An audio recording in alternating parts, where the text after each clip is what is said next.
The day I graduated, my family left me. At a bus stop with $60 a half empty, bottle of Gatorade and a good luck out. There, tossed through a rolled down window, the sun was merciless melting the pavement under my shoes while their car shrank into the distance. I remember thinking, this can't be real. Families don't do this.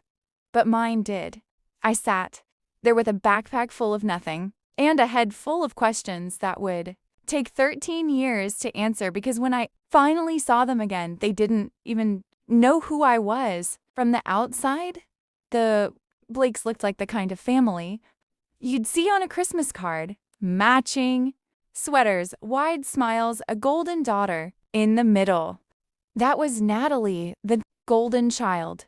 Perfect GPA, perfect hair, perfect timing to post every good thing online before anyone else could. And then there was me, Erica, the shadow, cropped out of every picture, the backup plan that no one asked for. Mom liked to say I was independent, but what she really meant was unwanted supervision. She ruled the house with manicured hands and a smile that could slice glass. Dad was quieter. He'd clear his throat before saying anything that might sound like a disagreement. Most of the time, he didn't say anything at all. The night before graduation, we had dinner at a chain steakhouse off the highway. Natalie had just gotten into her dream. College on a full ride, and Mom raised a glass to her like she'd just cured cancer. To Natalie, she said, the one who makes us proud. I smiled because that's what I was trained to do. When Mom's gaze turned to me, it was brief, obligatory, and to Erica for finishing. Everyone laughed except me.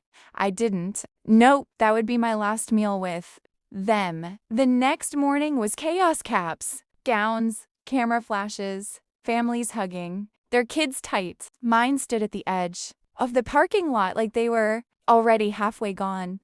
When the ceremony ended, I turned around to find them. Natalie was taking selfies with her friends. Mom was checking her phone. Dad was talking to a man from his office. I waved. No one waved back. We walked to the car in silence. I thought they'd drive me home, maybe go for ice cream, like the other families. Instead, we pulled into the bus stop off Route 9. The tires crunched against the gravel. I waited for someone to speak. Mom leaned across the seat, her perfume thick and sweet cherry blossom and distance. Good luck out there, she said, pressing $60 into my palm like it was a gift, not as goodbye. I opened my mouth, but no sound came out. The car door slammed. The tail lights disappeared around the bend. That moment split my life in half before and after the bus stop. After that, there were no more dinners, no more phone calls, no more holidays, just silence. The kind that hums in your ears until you forget what voices sound like. I found a cheap motel a few miles away. The kind with flickering lights and carpets that tell stories you don't want to hear. The sign outside read sunny, pines. There were no pines and nothing sunny about it, but it had a lock of shower and a mattress that didn't ask questions. I lay there that night, staring at the ceiling, thinking maybe being left behind wasn't the end. Maybe it was the beginning of something they'd never see coming. The first week alone felt like living inside a bad dream that wouldn't fade when the sun came up. Every morning I'd count the $60 again, like it might multiply overnight. It never did. The vending machine at the bus station became my breakfast, lunch, and dinner. By the time I found work at a gas station on the edge of Brookfield, I had $12 left and blisters that looked like maps of everywhere I didn't want to be. The gas station manager, Mr. Liu, hired me under the table for $850 an hour. I mopped floors, cleaned bathrooms, stocked shelves. He didn't ask questions, and I didn't offer answers. At night, I'd walk back to Sunny Pines, my shoes soaked from the rain, my clothes smelling like diesel, and loneliness. The only sound in the room was the hum of the old air conditioner trying to breathe. One night, at the diner across the street, I met Jo. She was the kind of woman who looked like she'd seen every version of rock bottom and learned to laugh at it. Purple streaks in her hair, chipped nail, polished sarcasm like armor. "You new in town?" she asked, lighting a cigarette, even though the sign said not to. "Sort of," I said. She studied me, then smirked. "You've got that just fell out of my own life. Look, don't worry, it fades." Jo became my accidental friend. We'd talk after shifts, sitting on milk crates behind the diner. Bruno, her three-legged dog, snoring between us. She didn't pity me. She just listened. And sometimes that was enough. Weeks passed. Then I met Caleb, a quiet man with calloused hands who ran a small wood shop near the edge of town. He came into the diner one morning, noticed the sketches I was doodling on napkins, tables, shelves, anything with clean lines and hidden strength. "You draw?" he asked. "Just mess around," he nodded toward the lines. "Come by the shop sometime, see if you can turn those drawings into something real." I showed up the next day.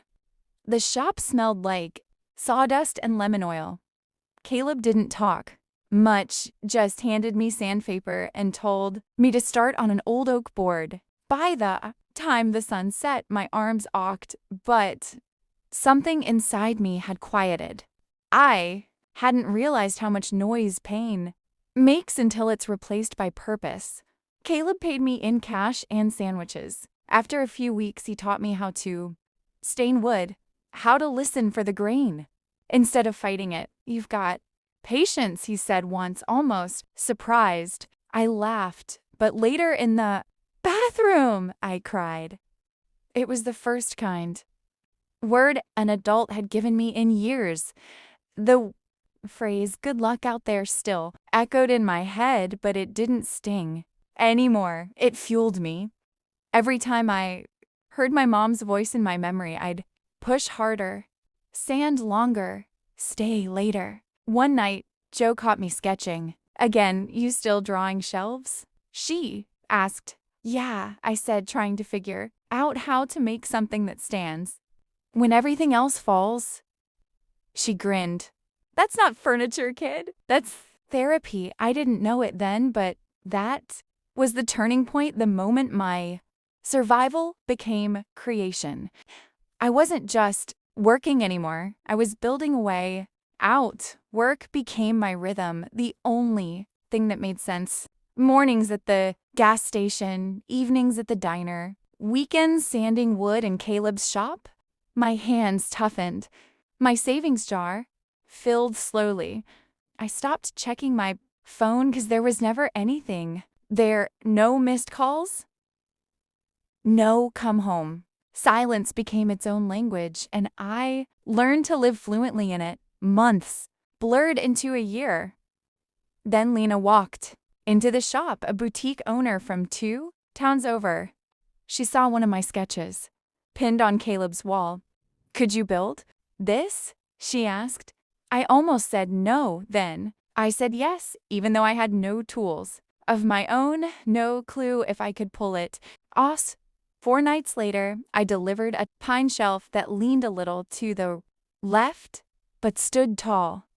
Lena paid me $150 and asked for 3 more. That money felt heavier than the $60 my mom had pressed into my hand years ago. It had worth. Caleb started giving me space in the back corner of his shop. I taped a note above my workbench that said, "Break the cycle." Every time I looked at it, I worked harder, quieter, steadier. The shop became my church. Then Marcus showed up, a local filmmaker who made short features about small town creators. Joe had sent him my name. Without asking, he filmed me sanding, staining, shaping wood into stories. He called the piece Hands Make Homes. It was posted online, just another local video until it wasn't. Orders started trickling in, comments piled up. For the first time in my life, strangers saw me, and not as the forgotten one. That's when the first message came from Mom. "Hey, sweetheart, saw your little video? So proud of you. You've always had that spark." My fingers hovered over the reply button, then froze. Proud. The word felt foreign, like she'd borrowed it from someone else's language. I didn't answer. 2 days later, Dad emailed family. "Reunion, reunited and stronger. Would love to see you there." Attached was a flyer with smiling clip art people holding hands. I laughed out loud. Reunited and stronger. They'd left me on a curb like forgotten luggage. I printed the flyer and taped it to my fridge, beside Bruno's photo. Joe noticed it when she stopped by for coffee. "You going?" she asked. "Not sure." She leaned back in her chair. "You're not thinking about showing up humble or you, maybe?" "Liar." She grinned. "Show up," like the plot twist. That night, I stared at the flyer again. For the first time, I didn't feel small. I felt ready. Marcus dropped by a few days later.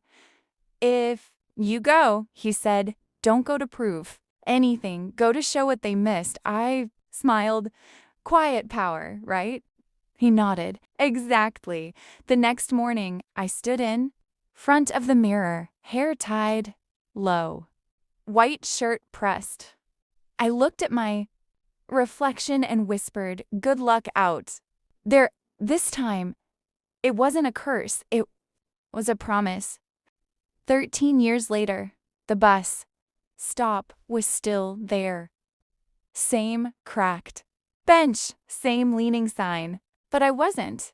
The girl who'd been left behind had turned into someone they'd have to look up to see. The limo slowed beside the park where the reunion banner flapped in. The wind, the Blake family, reunited and stronger. I almost laughed. Stronger for who? The driver opened the door. Sunlight hit the chrome, catching every pair of eyes nearby. Conversations stopped mid-sentence. Kids froze with dripping popsicles. Then I stepped out. White linen, brown leather, watch comb all shoulders. Silence spread like a ripple across the grass. For a moment, none of them knew who I was. Mom's hand flew to her chest. Dad's plastic cup tipped, spilling punch down his khakis. Natalie, perfect as ever, said my name like a question she didn't want the answer to. "Erica." I smiled slow. "Hey, stranger." It was like tossing a match into dry leaves. Whispers caught fire. "That's her. Erica. The one from that woodwork video." I could see it click in their heads. The same woman they'd ignored was now the one strangers admired. Mom moved first, her heels sinking in the grass. "You look different." I said. "I grew up." She forced a laugh that sounded like glass underfoot. "And we are just so proud of you. Everyone's been talking about your success." I raised my cup of lemonade, glad to give them something new to talk about. Dad joined in trying to look paternal. "Didn't expect you to make it, kiddo." "I didn't expect the bus stop," I replied evenly. He blinked, color draining. Mom's smile faltered. The words hung there heavy and sharp. Natalie swooped in, as polished as ever. "You didn't have to make it a statement." "I didn't," I said. "This is just who I am now." Her lips tightened. "They never meant to hurt you." "I know. They just didn't care if they did." That shut her up. Around us, relatives began circling, buzzing like flies around. Honey, they didn't earn. We always knew. You'd turn out fine, Uncle Mike said, patting my shoulder like he'd trained me. Himself, guess we raised you tough, Aunt Pam added. I smiled without agreeing. Funny thing about memory, I said quietly, it forgets who left first. Then came Sienna. She looked exactly as I remembered from Marcus's. Old photos. Flawless curated beige. Everything.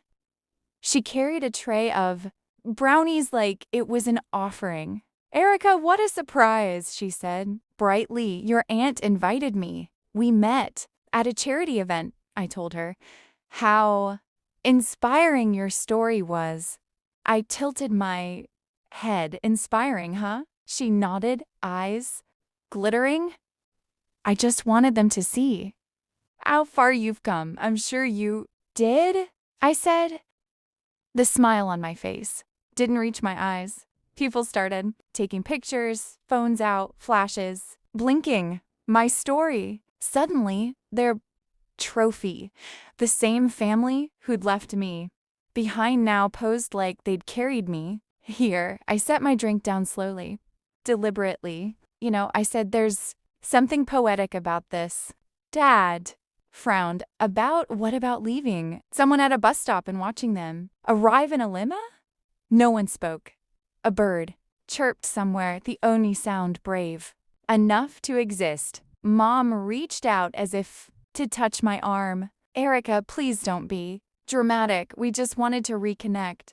Reconnect? I repeated like a plug of you. Forgot existed. She flinched. I stepped closer, my voice soft but unshakable. You left me there with $60 and a bottle of Gatorade. You said, good luck out. There, like it was mercy. But luck had nothing to do with what I built. Dad tried to smile weak and wobbly. Well, look how great you turned out. Maybe we did something right. No, I said, you just stopped doing anything at all. The wind shifted. Everyone felt it. The performance was over. I didn't want to scream or cry. I wanted them to see the quiet confidence, the steady hands, the peace they couldn't buy or fake. I'd spent years sanding down every splinter. They left in me until all that remained was strength. I picked up my purse. I should go. I've got work in the morning. Mom blinked. You're leaving already. I nodded. You didn't recognize me when I arrived. I figured I'd return the favor. A gasp rippled through the group. Natalie's jaw clenched. Dad looked away. Mom's eyes glistened, but whether from regret or embarrassment, I couldn't tell. I turned toward the limo. Behind me, the murmur started again. Half pity, half gossip. I didn't look back. The driver opened the door. As I stepped, inside Bruno's bandana, Joe's gift peeked from my bag. It made me smile. Through the tinted glass, I saw Mom touch Dad's arm, whisper something. They both looked smaller, blurred by reflection and distance. The limo rolled forward, engine low and smooth. The park shrank, voices fading to static. My phone buzzed once Marcus texted. How'd it go? I typed back. They finally looked at me, then added, and I didn't need to. Look back. Outside, sunlight spilled across the road. For the first time in years, the silence around me didn't feel empty. It felt earned. The limo hummed. Down the road, the air inside cool and still. I leaned my head back, eyes half closed, replaying the last hour like a movie I finally got to direct. No screaming, no begging, just silence that hit harder than any revenge speech ever could. For years, I'd dreamed of saying something grand, something that would make them regret everything, but standing there, I realized I didn't need The distance itself had done this. Talking, when I reached the shop, the scent of sawdust wrapped around me like home. Caleb was standing at tabletop. Joe was feeding Bruno scraps from a paper bag.